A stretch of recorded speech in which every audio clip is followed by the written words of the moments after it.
Muy buenos días, buenas tardes, buenas noches con todos. Sean todos ustedes bienvenidos al siguiente video del canal de Física para Todos.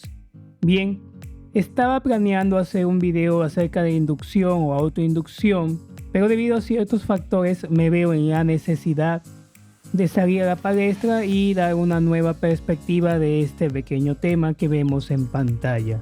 ¿A dónde quieres llegar? El propósito de este video no es ofender, ni discriminar, ni insultar a nadie aquí. Simplemente es hacer una reflexión acerca de ciertas situaciones o ciertos cálculos respecto a la fe inducida y cómo estos se pueden aplicar en la vida real. O dicho de manera, llevarlos a algo físico, tangible y real. Bien, vamos a hacer un ejercicio típico clásico, no hay nada del otro mundo, pero vamos a dar la perspectiva más real, con situaciones, interacciones o elementos que podemos encontrar en nuestro proveedor local. Bien, vamos allá. Tampoco te emociones ya. Tenemos una espiga cuadrada de 0.05 metros cuadrados y esta está girando a 160 revoluciones por minuto, ¿no? Sé que esto no es una espiga cuadrada como tal, pero lo estoy utilizando como una referencia. En presencia de un campo magnético uniforme, el cual es creado por la configuración de cierta cantidad de imanes de neodimio de N50 de estas características como se ve en la figura. ¿Cuál es la premisa aquí?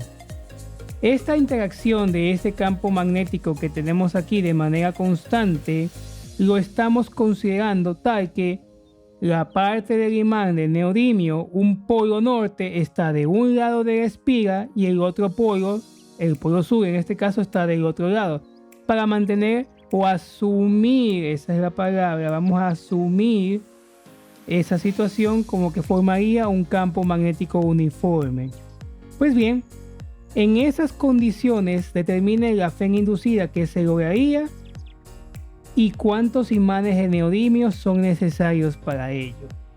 Muy bien, recuerde usted lo siguiente, aquí les doy una especificación del imán, esto es algo real.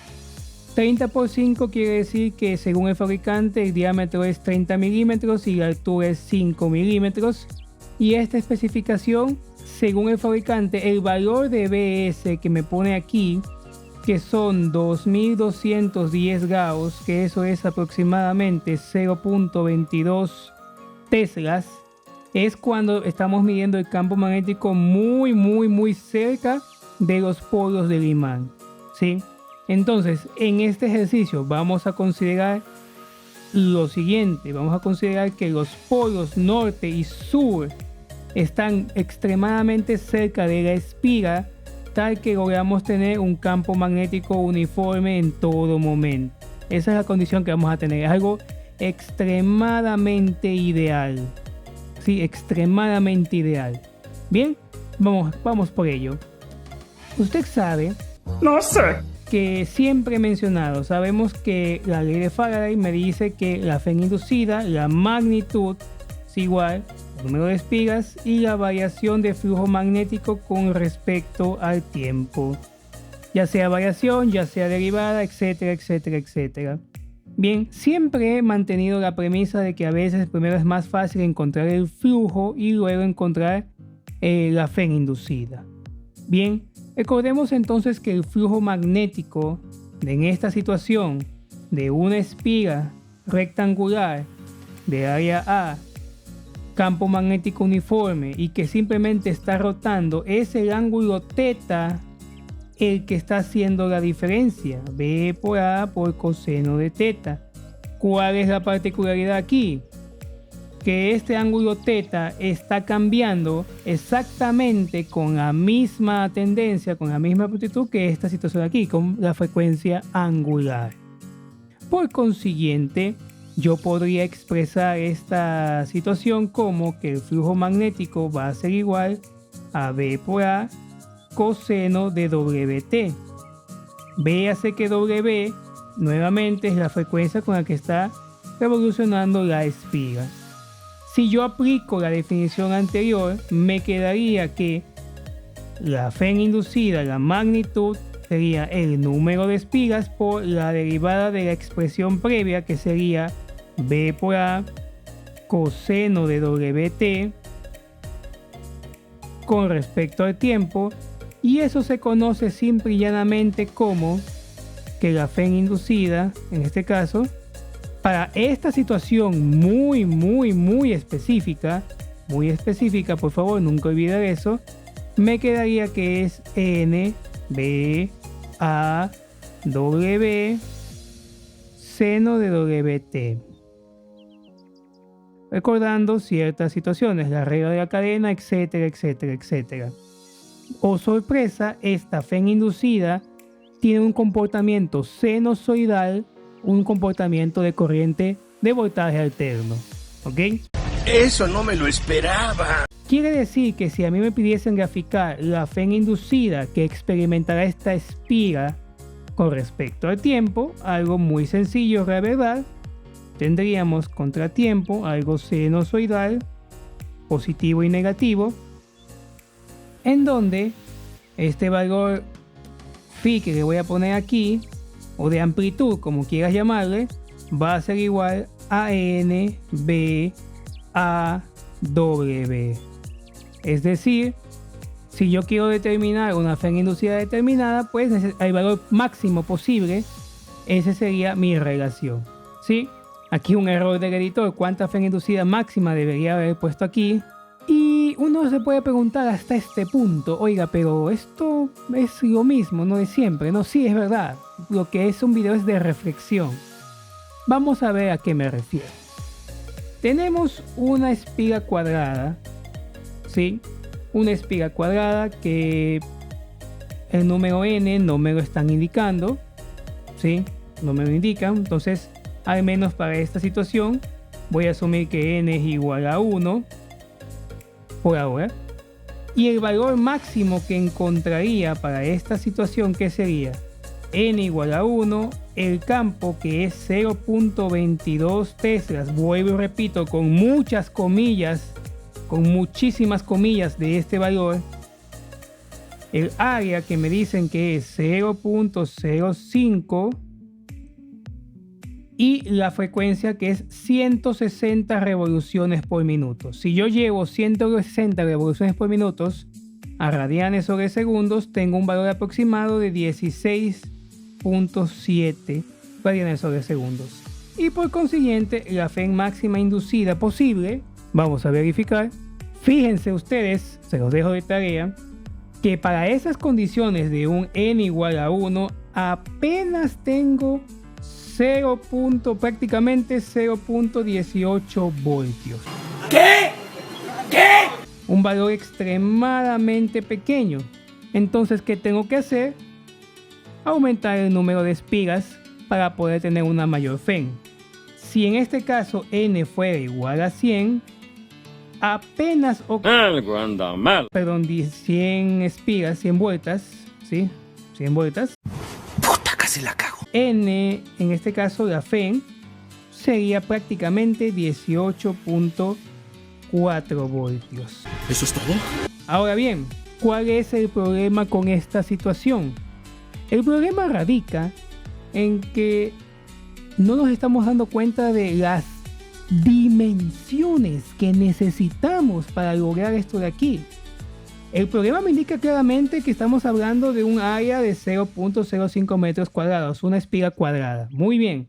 Eso significa que si me estás hablando de un área de 0.05 metros cuadrados, hablando de un cuadrado, L es aproximadamente 0.224 metros, o lo que es lo mismo, 22.4 centímetros de longitud por cada lado de la espiga. Llevemos esto a la vida real. Me estás diciendo tú que para generar casi 18 voltios de esta situación, con las condiciones respectivas, necesitaría de 0 centímetros a 22 centímetros, no solamente de longitud base, sino también de altura. So big. Es una espiga inmensa y se pone mejor. ¿A qué me refiero con ello? He manifestado que hay una configuración de imanes de neodimio de N50 30x5 tal que ha producido este campo magnético tal como se ve ahí. Ahora bien, hay un detalle. ¿Cuánta área hay que cubrir? Bueno, tengo que cubrir un área de 0.05 metros cuadrados, lo que me dice aquí. ¿Cuánta área tiene cada imán de neodimio? De 30x5. Como había manifestado, aquí lo voy a dejar para los imanes. Una eternidad más tarde. Vamos a asumir que es un imán perfecto en donde solamente me interesa el área del polo norte o polo sur de los polos respectivamente, y esa área sería pi por diámetro al cuadrado sobre 4. Estamos hablando de valores extremadamente pequeños, que es pi, diámetro según el fabricante es 30 milímetros, 30 por 10 elevado a la menos 3 al cuadrado sobre 4. Efectivamente, tenemos un valor de área de 0.00007, redondeando 1 metros cuadrados. Ese es el área del imán. Mi área de la espiga es de 0.05 metros cuadrados, haciendo la división correspondiente de 0.05 dividido para este valor tan pequeño. Estamos hablando de casi aproximadamente 70 imanes. 70 imanes, ojo, 70 imanes de un lado de la espiga que están simulándose del polo norte. Hay que poner los otros 70 imanes del otro lado con el polo sur para asumir o considerar un campo magnético uniforme de estas características. Si bien es cierto, es posible generar un voltaje de 18 voltios a 160 revoluciones por minuto, que eso involucra a una velocidad en radianes sobre segundo de 16.7, que si lo ponemos en una llanta de no sé qué, una bicicleta de 50 centímetros de radio, ¿no? Eso me da aproximadamente casi unos 8.5 metros sobre segundos, que estaríamos hablando de una rapidez de unos 30 kilómetros por hora, más o menos, un poquito más, un poquito menos, aproximadamente por ahí.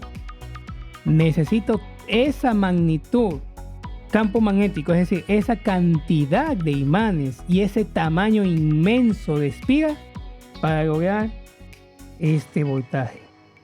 Y para terminar, algo que no nos hemos dado cuenta es el volumen de la espiga. Hemos hablado del área, pero no del volumen. Y el volumen va a estar determinado, te va a quedar como una cajita, así, ¿sí? Lleno de cuadritos así, rápidamente, ¿ya? Y según la cantidad de corriente que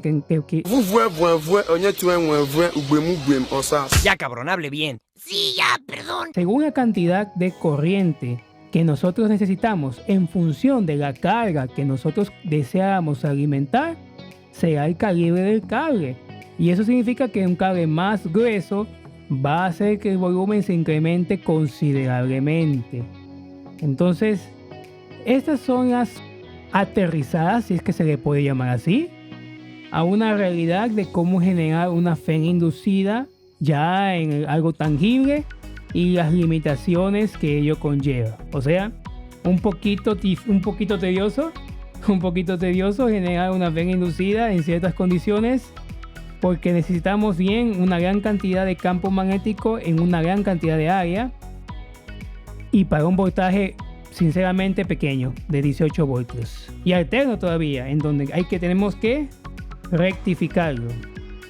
Pues bien, espero que les haya servido este pequeño video de reflexión. Esto es una reflexión nada más para centrar los conocimientos de fe inducida, espigas y, por qué no, un poco de realidad con situaciones que nos podemos encontrar en el mercado. Bien, espero que haya servido de utilidad. Pasen bien. Eso sería todo. Nos vemos. Bye.